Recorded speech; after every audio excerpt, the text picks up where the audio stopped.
আগামীকাল অর্থাৎ মঙ্গলবার সুপ্রিম কোর্টে তৃতীয় দফার শুনানি হতে চলেছে আর.জি. কর কাণ্ডকে কেন্দ্র করে।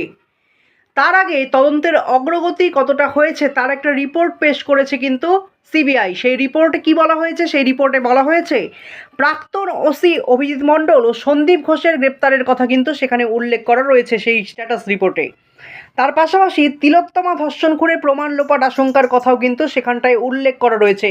প্রথম দিন থেকে এই ঘটনা ঘটার প্রথম দিন থেকে তিলোত্তমার বাবা মা থেকে শুরু করে জুনিয়র ডাক্তাররা প্রত্যেকেই কিন্তু প্রমাণ লোপাটের কথা উল্লেখ করেছিল। এবার কিন্তু সিবিআইও সেটা স্ট্যাটাস আকারে কিন্তু সেটা পেশ করেছে।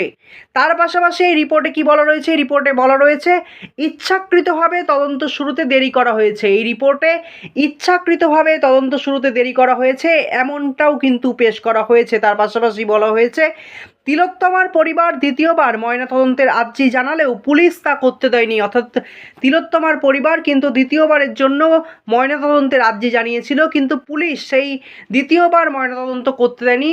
তড়িঘড়ি করে তিলোত্তমার দেহ কিন্তু দাহ করা হয়েছিল, সেই কথাও কিন্তু এই রিপোর্টে উল্লেখ করা রয়েছে।